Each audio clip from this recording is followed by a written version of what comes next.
welcome back to the comment section. I am producer Reagan, filling in again for Miss Brett Cooper, but don't worry, she will be back on Monday. And don't worry, Brett will be back on Monday. And don't worry, Brett will be back on Monday. Today, December 10th, will be my last day hosting the comment section and working for the Daily Wire. Brett Cooper has officially left what people thought was her personal YouTube channel. Plot twist, it wasn't. The channel actually belongs to the Daily Wire. Ever since she dropped her announcement video, the drama's been wild. Brett said it was her choice to leave. It is not true that I am being forced out. It was my own choice to leave. But insiders claim she was pushed out. Oh, and fans were sneaky enough to tell her to wear blue if she was under an NDA. Guess what? She did. But before we get into the juicy details, here's a quick rundown to catch you up. Her channel, The Comment Section with Brett Cooper, is now just The Comment Section. Brett, meanwhile, is starting fresh. If you're here, you probably know who Brett Cooper is. But for those who don't, she's a conservative YouTuber who's been making waves these past few years. She's been grinding out videos twice a day for 2 years straight thanks to the Daily Wire's production crew.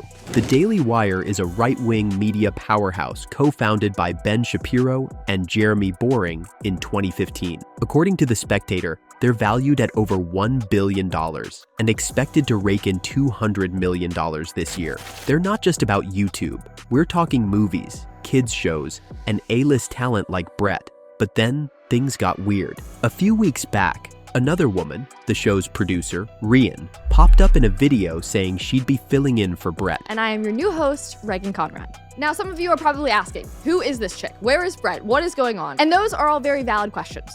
And the one thing that is rightfully concerning many of you is the thought that Brett may have been forced out. I can assure you that that is not the case, and it is simply untrue. I mean, as Brett said herself in her final episode, and I would highly encourage every single one of you who has not yet seen that video to go watch that video, and also go watch and support and love on anything that Brett does coming up in The irony? Brett never came back. Fans thought it was funny at first. One top comment even said, "You've actually nailed everything about Brett. Her mannerisms, her inflections, her hand gestures, her facial expressions, her smooth ad transitions," with over 2,000 likes. But when Rian showed up again and again, fans started side-eyeing the situation.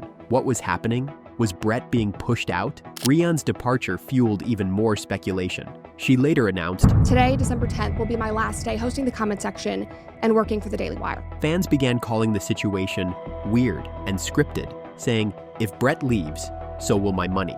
Another wrote, "This feels like Joe Rogan podcast without Joe Rogan. What's even the point?" Others noted how similar Rian's mannerisms were to Brett's, comparing it to two people picking the same character in a video game.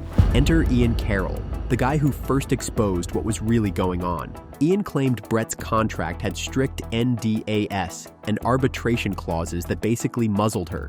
He said the Daily Wire was spinning the split as mutual, but Brett was actually forced out after clashing with Jeremy Boring over internal drama, including Candace Owens' hot takes. They're circulating around letters internally that are saying like, oh, Brett Cooper wants to leave, and that is not the case at all, apparently, according to everyone at the Daily Wire that I've spoken to. And it's that she had disagreements with Jeremy Boring over what happened with Candace probably, and certainly more disagreements in terms of like the culture there and what's going on.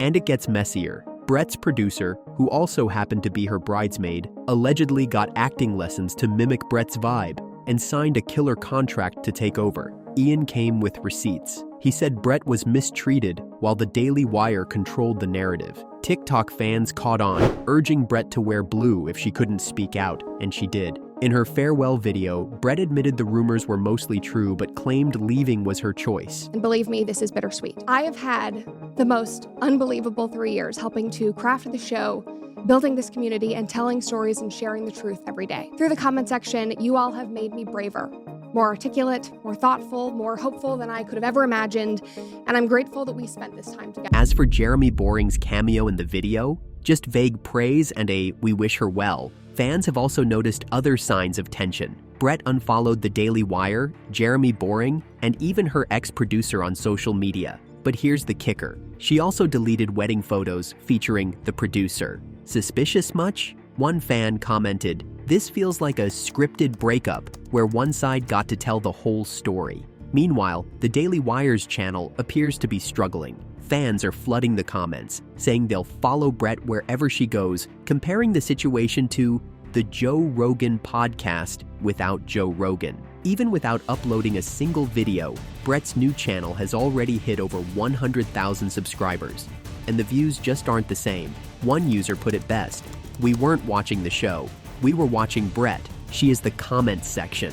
The bigger picture here? Social media's totally flipped the media game. Back in the day, people like Brett had to hustle through corporate media's ranks at Fox or CNN, signing away their rights to their work, face, and voice. YouTube changed the game, letting creators take control. But now, companies like the Daily Wire are bringing old-school media vibes into the digital age, and it's messy. If you're a creator, here's the takeaway.